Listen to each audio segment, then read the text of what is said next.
Thanks, sir. Derek?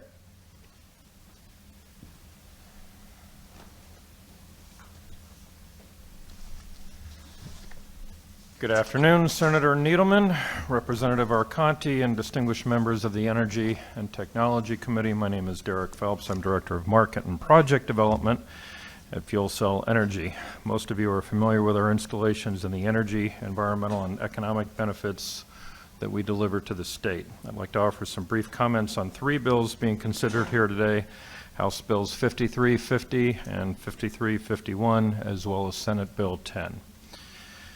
Fuel Cell Energy is fully supportive of House Bill 5351 concerning the procurement of energy storage, and we're very happy to see that the bill is technology agnostic. We've offered some suggestions in our written comments to improve the bill and make clear that our game-changing solid oxide reverse electrolysis fuel cell storage will qualify for a demonstration project under that legislation. As to House Bill 5350, Fuel Cell Energy is fully supportive of the provisions of that bill facilitating anaerobic digestion and injection of biogas into the gas pipeline. FCE suggests that the gas companies should be directed to give preference to uses of the biogas for clean energy generation, such as, wait for it, fuel cells. Fuel Cell Energy is opposed to eliminating provisions in the statutes for interstate natural gas transportation capacity, or any provision that limits natural gas availability, which brings me to my comments on SB 10. Fuel Cell Energy vehemently opposes the provision of Senate Bill 10 requiring that all electric generation be zero carbon by 2040. Passage of this provision is essentially an affirmative declaration that fuel cells are not welcome in Connecticut.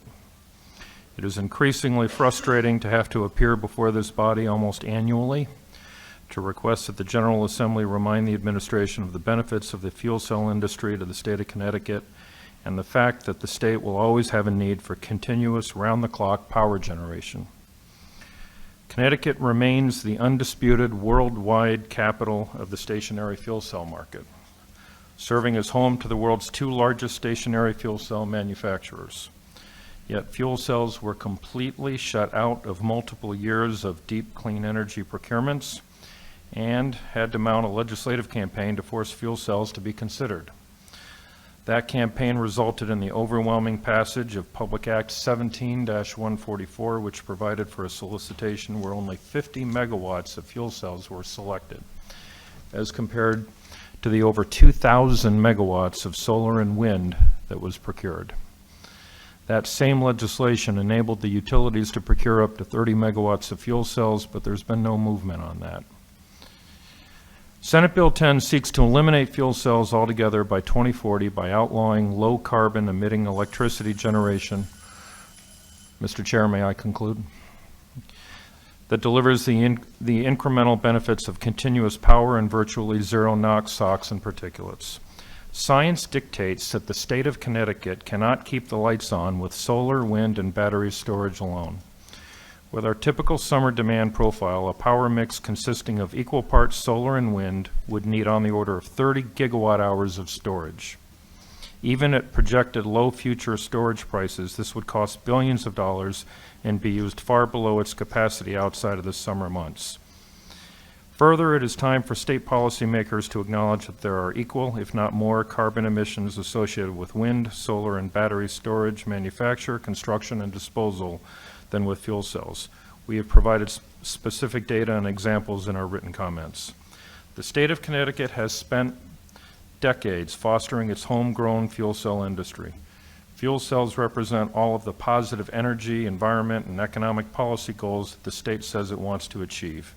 Yet we are under attack again by the very state that we call home. We should not have to come here year after year to remind the state that we are one of the last bastions of Connecticut innovation and product manufacturing and that we have value.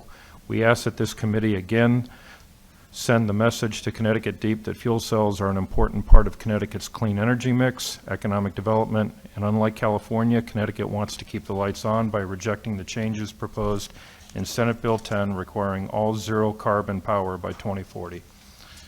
Thank you. Thanks, Derek. Any questions for Derek? Representative Steinberg? Thank you, Mr. Chair. Thank you for testifying. Thank you for reminding us once again that we have not necessarily done right by a homegrown industry. Thank you, Representative Steinberg. You're obviously aware of where hydrogen fuel cells have sort of fallen out of the picture. Do you have a strategy by which it's more appropriately included as part of the diversified mix of energy sources, and perhaps take into account its specialized uses and benefits, so that we might actually appreciate that as we appreciate in-state jobs, green Sure. jobs, things Sure. of that nature? Thank you for the question. You know, the short answer is that what's on the shelf is the 30 megawatt procurement legislation that I talked about. Furthermore, there's the battery storage that we've heard so much about today. You know, what's important is that if that legislation moves forward, that it, as contemplated, derives its energy from Class 1 resources, which we can be part of that. You know, just kind of speaking more broadly, however, Senate Bill 10's focus clearly is on our shared concerns, everyone's shared concerns about climate change. That means inescapably that we care about air quality.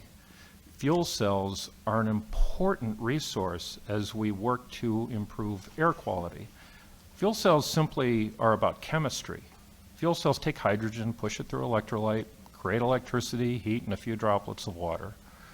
You know, we're not burning the fossil fuels. So a thoughtful strategy is not one where we sort of overly simplistically focus ourselves on one fuel source, but rather, in this case, you know, all fossil fuels, but instead think about how we use that fossil fuel.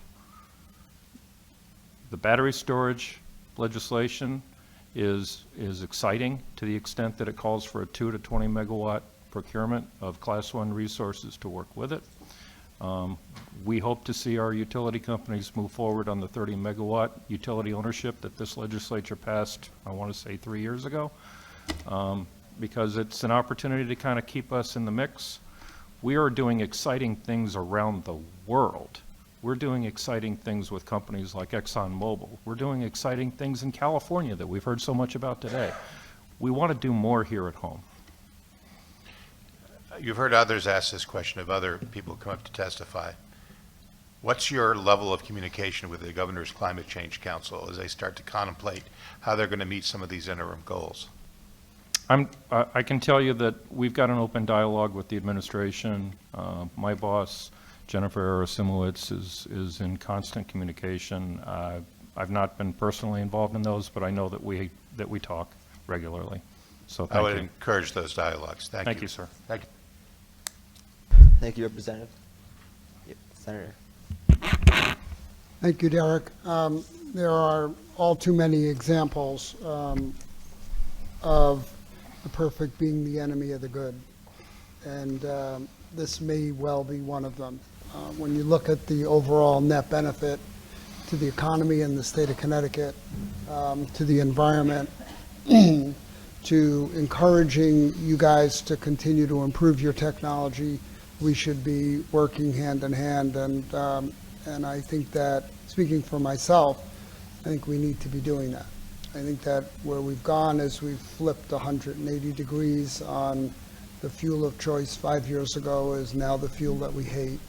And I understand where some of that is coming from, and I agree that the goal has to be out there to be using less or none of that.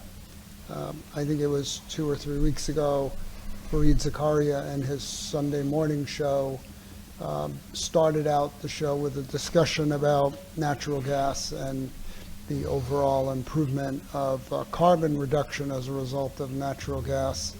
And his summary was that in 2050, he thought 40% of the electric grid in the country is going to come from is going to use natural gas.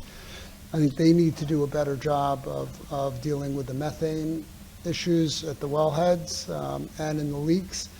But I'm not sure I see a path out of that.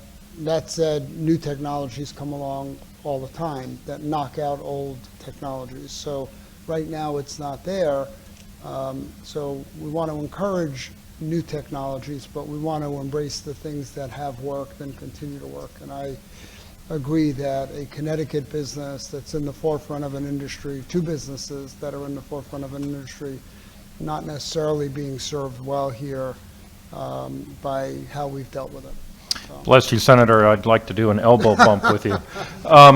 Speaking about new and exciting technologies, this is contained in the written testimony that we submitted under the battery storage, or excuse me, energy storage legislation. But you know, one example of the exciting technology that we're bringing forward, and it's being developed by us here in Connecticut with the support of Connecticut state government, is, you know, we talk about energy spillage, meaning the surplus energy that might be derived from the offshore wind project that we're talking about, but other, you know, wind and solar. To the extent that you can convert that to hydrogen, then that hydrogen is just stored essentially in a bottle until you need it. We can then, through our technology of electrolysis, convert that hydrogen back into electricity. So that's the kind of exciting stuff, and that's not limited, right, the way that a standard battery would be for, say, 90 minutes. That can just keep going. So we want to be partners, and we appreciate your support. Thank you.